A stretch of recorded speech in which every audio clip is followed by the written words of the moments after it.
بسم اللہ الرحمن الرحیم۔ السلام علیکم دوستوں، ہم امید کرتے ہیں کہ آپ سب خیریت سے ہوں گے۔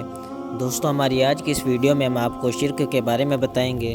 نمبر 1 تو شرک کی تعریف بتائیں گے اور شرک کے متعلق مختلف احکام اور اس کے متعلق قرآن پاک میں کیا فرمایا گیا ہے اور فرمان مصطفیٰ صلی اللہ تعالیٰ علیہ وسلم کیا ہے۔ نمبر 1 تو شرک کی تعریف۔ شرک کے معنی یہ ہے کہ اللہ عز و جل کے سوا کسی اور کو خدا جاننا یا عبادت کے لائق سمجھنا، یا اللہ عز و جل کی صفات جیسی کہ اللہ عز و جل میں ہیں کسی اور میں ماننا، یہ شرک کہلاتا ہے۔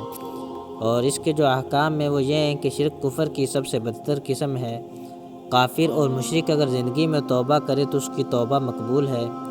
چونکہ شرک بھی کفر کی قسم ہے، اس لیے کفر کے متعلق جو بھی احکام ہیں وہ سب کے سب شرک کو حاصل ہیں۔ اگر آپ کفر کے بارے میں جاننا چاہتے ہیں تو ہمارے اس چینل پر آپ دیکھ سکتے ہیں، کیونکہ ہم نے کفر کے بارے میں بھی ویڈیو اپلوڈ کی ہے۔ دوستو، قرآن پاک میں اللہ تبارک و تعالیٰ ارشاد فرماتا ہے، ترجمہ کنز الایمان، بے شک جتنے کافر ہیں کتابی اور مشرک سب جہنم کی آگ میں ہیں، ہمیشہ اس میں رہیں گے، وہی تمام مخلوق میں بدتر ہیں۔ دوستو، ابھی یہ جو آیت کا ہم نے ترجمہ پڑھا یہ قرآن پاک کے 30ویں پارے میں ہے اور سورہ بینہ میں ہے۔ اور اب ہم نبی اکرم صلی اللہ تعالیٰ علیہ وسلم کا فرمان پیش کرتے ہیں۔ نبی اکرم صلی اللہ تعالیٰ علیہ وسلم نے فرمایا، کیا میں تمہیں 3 بڑے گناہوں کے بارے میں نہ بتا دوں؟ نمبر 1 اللہ کا شریک ٹھہرانا، نمبر 2 والدین کی نافرمانی کرنا، اور نمبر 3 جھوٹے گواہی دینا۔ دوستو، اس میں بھی جو سب سے پہلے جو نبی صلی اللہ علیہ وسلم نے فرمایا کہ بڑا گناہ، تو جو پہلا گناہ سب سے بڑا فرمایا وہ یہ فرمایا کہ شرک، یعنی اللہ تعالیٰ کا کسی کو شریک ٹھہرانا۔ اب شرک کے گناہ میں مبتلا ہونے کے بعد جو اسباب ہیں ان میں سے ہم چند ایک آپ کے سامنے پیش کرتے ہیں۔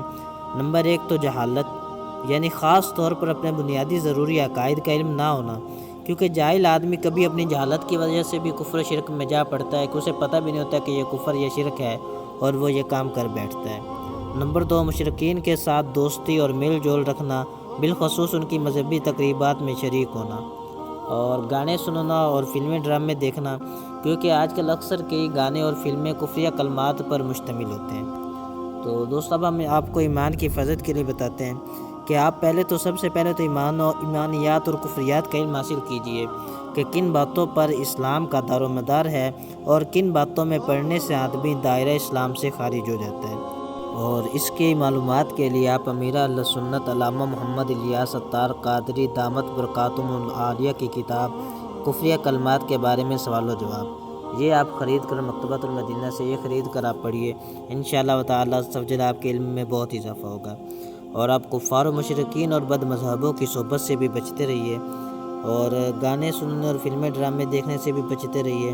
اور اس کا میں آپ کو ایک وظیفہ بتانے لگا ہوں، آپ ساتھ میں وہ وظیفہ بھی کرتے رہیے۔